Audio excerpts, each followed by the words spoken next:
Paris. Quand il voit le soleil déchirant les nuages, de splendides rayons illuminer sa cage, et, comme un lion d'or secoué dans le bleu qui se fait alentour sa crinière de feu, l'aigle prisonnier bat avec son aile forte les lourds barreaux de fer tant qu'il se tue ou sorte. Mon âme est faite ainsi, dans mon corps en prison, elle cherche à son vol un plus large horizon. Quand sur elle d'en haut la sainte poésie abaisse son regard, de grands désirs saisis. Elle voudrait surgir jusqu'au clair firmament, afin d'y respirer largement, librement, entre la terre et Dieu, bien par-delà les nues et les plaines d'azur, région inconnue, l'air limpide,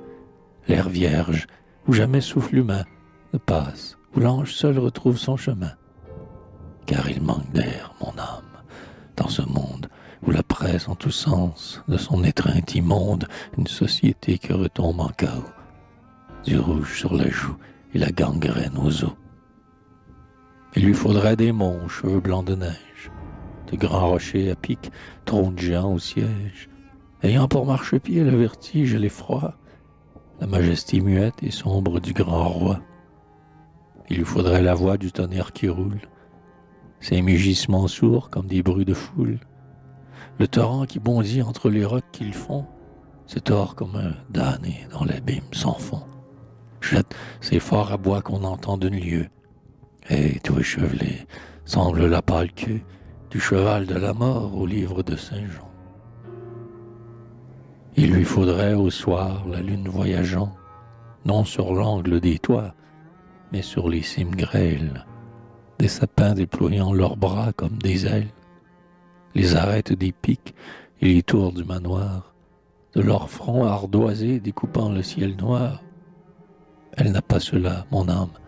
non pas même l'humble petit coteau, la campagne qu'elle aime, le vallon frais et creux, les valles de peupliers, dont la bise de nuit berce les fronts pliés. La chaumière des bois, poussant en bleu nuage, son filet de fumée à travers les feuillages, et dont le toit moussu porte sur son velours des fleurs tous les printemps, des pigeons tous les jours. Le jardin et son puits que festonne une vigne, où des choux à propos interrompant la ligne, se pavane un rosier que votre main sema, asile calme et vert comme en pain au bêma, où les chuchotements dont est fait le silence troublent seul du rêveur la douce somnolence. Non pas même cela, mais la ville au sans bruit, où de brouillards noyés les jours semblent des nuits, où parmi les toits bleus s'enchevêtrent et se cognent un soleil terne et mort comme l'œil d'un ivrogne. Des tuyaux hérissant le faîte des maisons, que bat la pluie à flots dans toutes les saisons. Une fumée ardente et de couleur de rouille, traînant ses longs anneaux sur le ciel qu'elle souille. Les murs repeints à neuf ou noircis par le temps, jaunes, rouges et verts, semblables aux tartans, des montagnards d'Écosse et les vieilles églises, au sein de la vapeur dressant leurs flèches grises. Et leurs longs arcs boutants inclinés de façon qu'on croirait aller voir des côtes de poissons. Puis le peuple grouillant qui se heurte et se rue, fashionable musqué, gueux à mine incongrue, grisette aux pieds lestes, au sourire agaçant, beau tilbury doré comme l'éclair passant, charrettes, tombereaux ouvrant avec leurs roues, comme des nefs dans l'onde, un sillon dans les boues, de l'or et de la fange, incroyable chaos, Babel des nations, mer qui bout sans repos, chaudière de damnés, cuve immense où fermente, vendange de la mort, une foule écumante, haillons troués à jour comme un crible, où le vent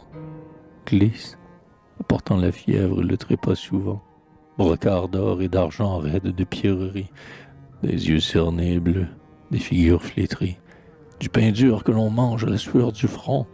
oisifs de leurs deux mains frappant leur ventre rond, perpétuel contraste, éternelle antithèse, Paris, la bonne ville, ou plutôt la mauvaise, long grincement de dents et beaux concerts. Voilà. Cependant, moi, poète et peintre, je vis là.